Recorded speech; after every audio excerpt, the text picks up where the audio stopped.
Alright, boys, let's talk about the not top four of the West, because I did that in a video already. Sure, the Clippers are only 2.5 back of the Nuggets, but the Nuggets have been on a roll lately. I feel like they're above this big group of teams. Possible jinx, I don't know. 7 teams separated by 3 games. It's pretty close. And the Spurs are pretty close to that group too. The order of this is basically random. I feel like starting with the Lakers. I don't really know what I'm going to get from the Lakers game to game at this point. I mean, okay, they recently beat the Wizards and the Nets. They're supposed to win those games. We'll ignore how close the Nets game was.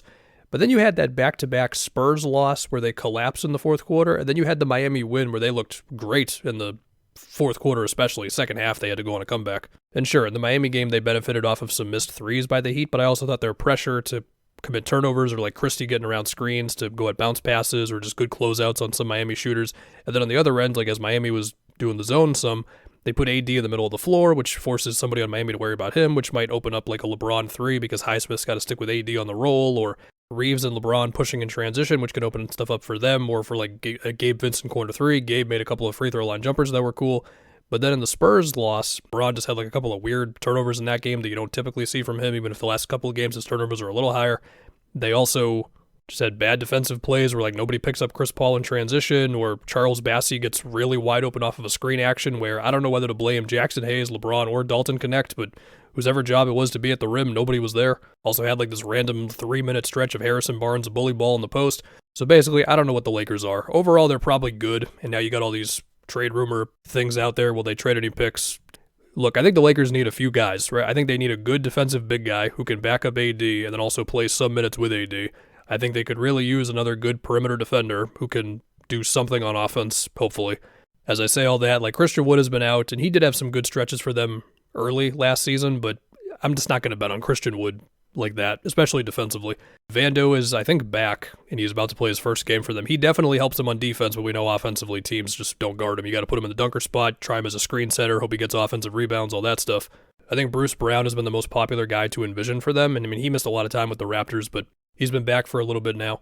The case for that, of course, is what he did with the Nuggets. The case against it would be his contract. It's been a little bit of time now since the Nuggets days. Also, you don't have Jokic, who makes everybody look better. There's been rumors he'd be interested in Lonzo. That would be cool. He makes $21 million, so he's not cheap either.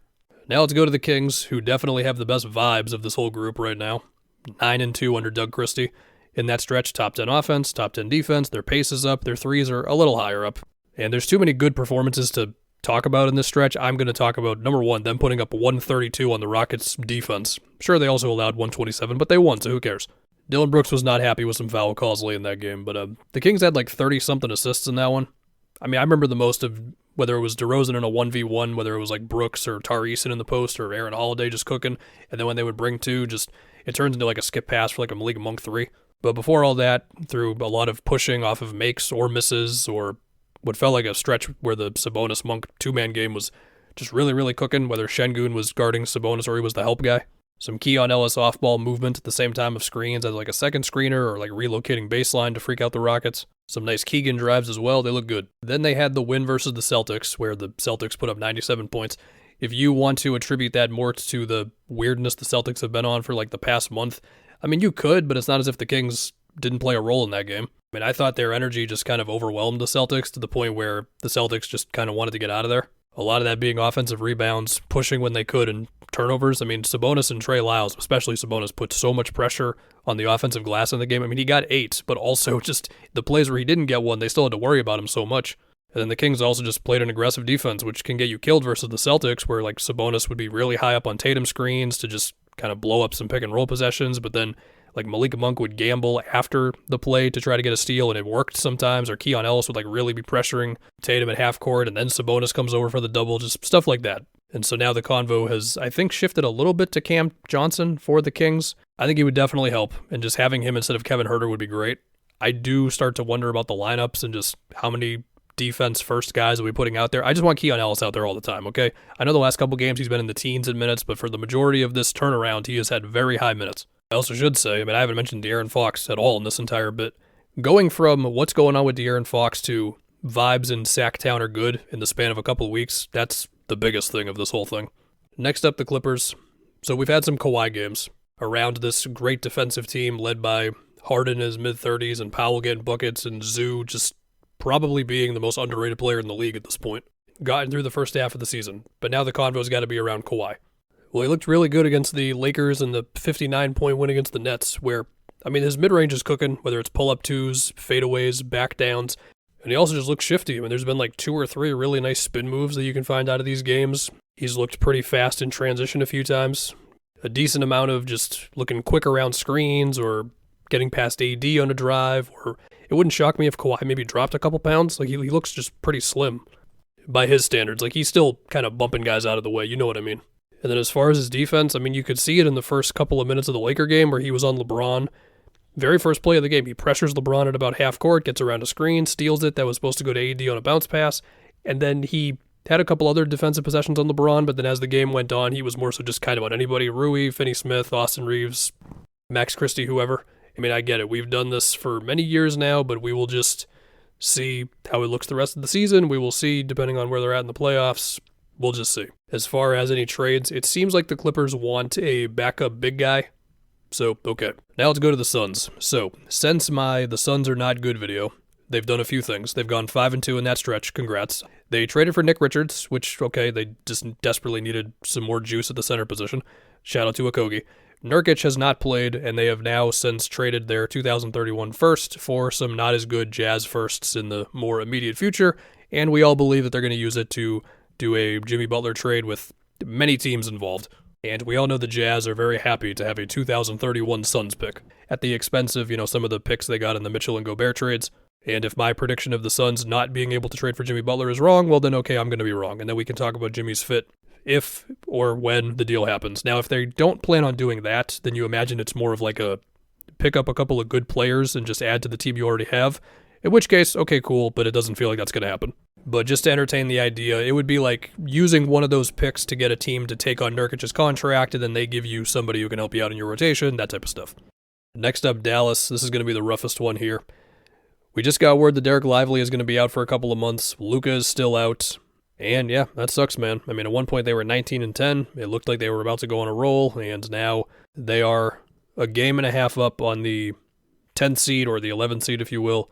Not good. And I know Dallas fans don't want to hear this, and sure, their season is not cooked as of right now, but they do have their draft pick this season. Now let's talk the Wolves. So they went to the Dante over Conley in the starting lineup move, and Dante was looking better, and now he's out indefinitely, so we'll see there. That's rough. I think I'm bad luck to the Wolves, because every time I catch them live, it's a game where their offense just kind of sputters out. Like, I watched their last one against the Grizzlies, even though they've had, some decent wins before that.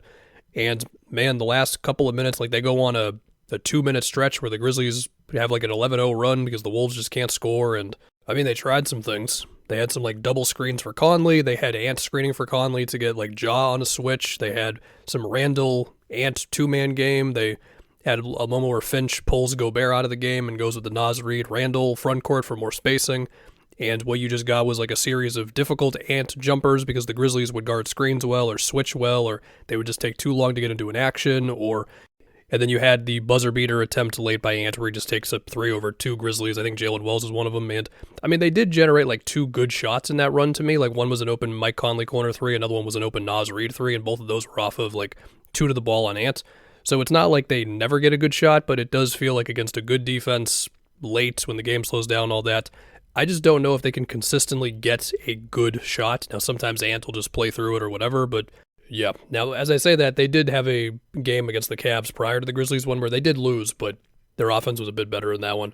Again, the Dante injury does not help for the season. The Wolves, they're just a middle-of-the-pack offense that can occasionally look bad. I mean, that Grizzlies fourth quarter, they scored 30 points in the fourth quarter overall, but again, it was the very last couple of minutes there where it just got pretty rough. I mean, I don't want to be overly negative with them. It's not like they're horrible, but they're the 9th seed. Speaking of rough offense, we got to go to the Warriors next. The Warriors just kind of can't score, man. I mean, they're having way too many games right now where they either can't hit 100 points or they barely touch 100 points. Sure, they put up 122 against the Wizards, hooray, but you're going to need more than that. If I can talk about their fourth quarter against the Raptors, what I'm immediately remembering is 2 different plays where it's either Lindy Waters or Moody taking on the whole Raptors defense themselves on some one-on-one drives that go nowhere. A couple of Wiggins pick-and-roll actions late where Steph never touches the ball, where Wiggins, he just misses a pull-up 3 or a shot at the rim. A couple of bad passes when they're trying to find cutters, or just a series of, Slow-Mo and Wiggins both had a couple of tough threes in that quarter, but Buddy Hield misses a wide-open 3. I mean, the question was, would Buddy Hield fall back down to earth? And the answer has been yes. He'll still have the occasional game where he pops off, but that early season stuff, that was a bit of ways away from now, if that was proper English. Then you had the Heat game where I saw when the Heat were using their zone or like going in and out of the zone depending on the possession. And I mean, sure, the Warriors, like they shot really bad from three outside of Steph. Like the team besides Steph was 6 for 33 from three, if my math was right, and he was 8 for 17. But even besides that, they looked like a college team, like just constantly moving the ball around the perimeter, trying to find like the one seam open in the Miami zone. And I mean, they had like a little moment of like Draymond Steph pick and roll with like somebody at the free throw line to get some buckets here and there. But most of the time, they just looked very hesitant and not really knowing what to do. Again, if the threes go in, then okay, but the threes did not go in. The Celtics game, they scored 85 points. They didn't crack 100 in a Kings game. And the only like positive thing I can really point to at this point is like Draymond, Wiggins, and Kuminga together. That three-man lineup is a positive on the season. I'm just kind of grasping at anything right now. As I say that, Kuminga has been out for a minute, and he'll have the occasional pop-off game where he's getting downhill and all that. Speaking of Kuminga, the big thing you hear with the Warriors is people saying trade Kuminga for insert big-name player here. Of course, we cannot go back in time and do the market and trade. For me, it feels like if they're going to make a trade this season, it's going to be for Vooch. And I see the vision, gives him size, helps him on the boards, gives Steph and Schroeder a pick and roll and pick and pop partner, spaces out for Kuminga, all that stuff, and then defensively they've got hopefully the guys around him between Draymond and Wiggins to guard. I see the vision, we'll see if they do it, but they just need talent. If you weren't aware of the Vooch Warrior stuff, you can just Google it, it's all over there. And finally, the Spurs. The Spurs are fine. Yeah, they've lost 3 in a row. It's fine.